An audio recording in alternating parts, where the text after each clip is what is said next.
asks, which applies to all facets of life. Are you happy because you win, or do you win because you are happy? You're a two-time Super Bowl champ. What is your take on the role of joy when it comes to winning, Coach? Yeah, Jenna, I've seen the commercial. It's pretty cool, and it made me think, you know, are you happy because you win, or do you win because you're happy? As a coach, when I was upbeat and positive, you know, I was happy. I was a much better coach. Yeah, and of course with Michelob Ultra with just 95 calories, it was good for an active guy like me. You know, Coach, speaking of, you know, upbeat, happy coaches, I think Andy Reid has some similarities to you in that regard. He's not a guy you see yelling at people very often, tries to be positive. We heard a lot going into this year about the difficulties of repeating as champions, that you have the target on your back, all of it. You're, of course, one of the very few coaches who has repeated as champions.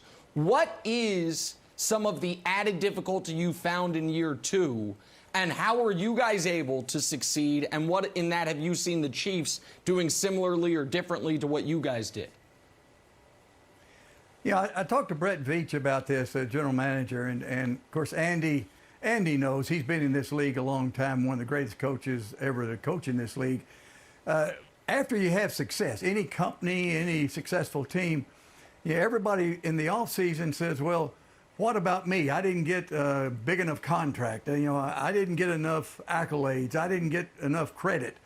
Everybody, I mean, and I talked to Belichick about this after his first Super Bowl. I said the secretaries are going to want a raise. All the players are going to want new contracts. You know, everybody's going to want more credit. You're going to have books and television shows, et cetera. You got to deal with that. And Andy's done a great job of dealing with that. Hey, Coach, first, I haven't gotten an invite to the boat. I haven't gotten an invite to the restaurant. I'm right up the road in North Miami, and I'm disappointed in that. Will you send me and our crew a pack of Michelob Ultra? Well, yeah, without question. Not just one pack. How about two 6-packs of it? All right, perfect. All right, we got you on the books for that. All right, got it. Now, let me ask you this, because Tom Brady just came out and he's talking about his experience and how his experience really isn't going to play a role in this Super Bowl, Super Bowl 55. So Tom Brady really talked about it's about on the field, getting it done there, just playing better than the other guy or the other team. Leading up to this Super Bowl, 9 days out, what were you telling your team about how to eliminate distraction? Because I'm on this side thinking, no, Tom Brady, your teammates can lean on you throughout these weeks leading up so you can help them eliminate the distraction. So what were you telling your teams? Well, I agree with Tom Brady. Talent's what matters. You know, in my first Super Bowl, we had the youngest team in the league. And we're going up against Jim Kelly, Thurman Thomas, Bruce Smith, Andre Reed, Darryl Talley, on and on. And it just that we played better, just like Tom Brady said. You know, whoever prepares the best, whoever plays the best that particular day, they're the ones that are going to win. You know, the experience goes out the window after the first play. And you know, the Chiefs, you know, they've got experience. You know, they've been there, so they know what they're getting into. That's right. Nick said that. Coach, I want to take a quick detour from the Super Bowl and talk about Urban Meyer and Trevor Lawrence. When we talk about the success that he had in college, you are sort of the shining beacon of being able to transfer that success in the college game to the program, especially when you come in with a quarterback at the same time. What advice do you have for Urban? How well do you think he's going to do in Jacksonville? Well, I think Urban will do an excellent job. I've talked to him 3 or 4 times, and of course he worked with Fox, and we spent time together there. But he actually, Brandon, you'll like this. He brought his son Nate down, and I took him fishing, and Nate caught him about a 50-pound mahi. There you go. He didn't stay in the guest house, so he was over at the restaurant. I don't like that. As far as Urban, he's got to utilize the information he's got as far as the great players around the league. That helped me out when I first got in the league. I'd never coached pro football before. But I knew all the good college players. I knew Stepnoski at Pittsburgh. I played against him. I knew I wanted to draft him in the 3rd round. You know, I knew Emmitt Smith. I tried to recruit him. You know, I drafted him. I knew Troy Aikman. I was in his home when he was a sophomore in high school. So I wanted Troy Aikman. So utilize that information that you have recruiting all these great players, because talent's what wins. You know, everybody talks about coaching, and the coaching is big as far as running the organization. But the X's and O's coaching, there's not many bad coaches in the professional football league, but there is a lot of difference in the talent level. The talent is what he's got to get. Get good players. That'll win for you. Okay, Coach, well, let's stay right there. Hot topic right now. So where do you stand on Brady versus Belichick? Talent versus coach? Bill Belichick's the finest coach I've ever been around. He covers all the bases. He gets more out of less than any coach I've ever seen. Yeah, I can't compare any coach to Bill Belichick. He's the best. Well, then, we talk so much, Coach, about success in the NFL and an extension of what you've just been talking about. And it's almost lucky if you as a head coach get paired with a superstar quarterback. You did it with Troy, Belichick with, Brady, Andy Reid with Mahomes. And that success breeds more success, and we've seen that over the years. So for you, what was it like finally, when you land on someone like Troy Aikman? What is it like for the relationship and then obviously that leading to the success on a team? Well, Jenna, you're right. In order, you can win games. The old days when you could win with a great defense and run the football and a quarterback that could manage the game, that was the old days. Nowadays, with the changes in the rules as far as, the passing game and opening up the passing game, you're not going to win a championship unless you have a franchise quarterback. So you've got to have the great quarterback.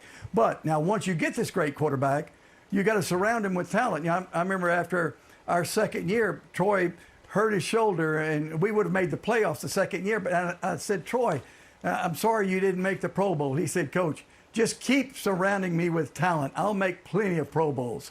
And that's what we did. We surrounded him with talent, and that's when we started winning Super Bowls. All right, let's stay on talent for a moment, Coach. Have you, not about accomplishments, have you ever seen in your football life a quarterback more talented than Patrick Mahomes? Absolutely not. The closest one I've seen is Aaron Rodgers. But I said, when we did the Super Bowl last year, I said Patrick Mahomes is the most talented quarterback I've ever seen. He has special qualities. He can do it all. He is head and shoulders above any quarterback I've ever seen. He's a great player, and that's why I would never ever pick against him. And then I want to stay on the talent, because your guys' talent. You guys had a talented group of triplets, and in your era, not that that's a long bygone era, but triplets meant you guys started it: quarterback, wide receiver, running back. But you just mentioned about how the game has become so pass heavy. One could argue triplets these days could be quarterback, wide receiver, another wide receiver, quarterback, wide receiver, tight end. How would you measure Aikman, Irvin, Emmitt against Mahomes, Hill, Kelsey? With Kelsey, instead of a running back, the receiving tight end, because that's the Chiefs' version of the triplets. I'm not real good at comparisons, Nick. You look at it, we had the great players with the triplets, but people don't realize we were number one in the NFL on defense. And everybody talks about the success of the Cowboys. The triplets is, they're the first three that went into the Hall of Fame. But defensively, we were number one in the league defensively. Of course, Charles Haley eventually got into the Hall of Fame. Comparing, wide receivers and running backs and quarterbacks, I'm just not real good at it because, football is such a team game. Those triplets needed that defense. They needed one of the best offensive lines ever. And so an individual's not going to have success unless he's got a supporting cast. Love it. Love it. Push the conversation forward a little bit, Coach. Deshaun Watson, another hot topic. So I want to get your thoughts on this before we let you go. Deshaun Watson, if you're sitting here, you're a head coach, what would you give up to get a quarterback like this if you needed one? Well, first of all, Brendan, trades are so difficult in the league when you look at the contracts and salary cap and compensation, et cetera. But as far as Watson, if I was the new head coach, David Culley, I would go and knock on his door and I would spend night and day with him. I'd have me a cold Michelob Ultra or something, and I'd say, "Hey, stay with me. We're gonna get it done." I did that with Troy Aikman. Troy was all upset with me my first year because I had Steve Walsh, and I had to kind of walk the line between the two because I knew I wanted to trade Steve Walsh. Well, after I traded Steve Walsh, I went to Troy's house. What y'all and drink? I got to talking about. No, well, we had a couple of beers, but we got into fish tanks, tropical fish. I set up a tropical fish tank with him. And so we bonded. Wow. And that's what I would do. If I was the new head coach for the Texans, I'd be knocking on Watson's door. I'd say, "Hey, stay with me. We're going to get this done." Wow. Coach, do you think that Tom Brady moving away from the Patriots after 20 years and getting to the Super Bowl with a new team has put a overrated emphasis on consistency, where traditionally Troy was with one team, Elway was with one team, Marino was with one team, Jim Kelly, where we've seen these great quarterbacks kind of stay with one team. But now Tom Brady leaves to Tampa, gets to the Super Bowl, and all of a sudden Deshaun Watson's like, "Oh, maybe I'll go." Aaron Rodgers, there starts to be some like, maybe Aaron Rodgers go. Do you think Tom Brady leaving will start a trend of franchise quarterbacks having more movement within the league? Well, it looks like this year there is going to be more movement in the league as far as quarterbacks. And as far as Tom Brady, I raved about Patrick Mahomes. Tom Brady, with his record, is the greatest quarterback of all time. But one interesting, I brought up Bill Belichick. Tom Brady didn't leave Michigan as the greatest quarterback of all time. Because of the tutelage of Bill Belichick, he became the greatest quarterback of all time. But to answer your question, I really do think that there will be more movement and more players wanting to trade. They've seen LeBron James do it in basketball, and some of these great quarterbacks and great players like a Jalen Ramsey, et cetera. They're going to look around and say, "God, I might want to live in Miami, or I might want to live in Dallas." And hey, they're going to say, "I don't want to go to the Jets for sure." Oh, Brandon, a shot to your heart. A shot right to your heart. Oh, look at that. Oh, right on the way out the door. Somebody told you to say pierces that. You. Oh, my God. Don't even send me the Michelob Ultra. I don't even want your beer right now. Don't send me the Michelob Ultra. You just crush me. You don't want to go fishing Send me with a me? couple packs. No, not You don't want to go Jets, fishing with man. me, Brandon? Brandon. Oh, Jimmy, my gosh. thank you so much for hanging out with us this morning.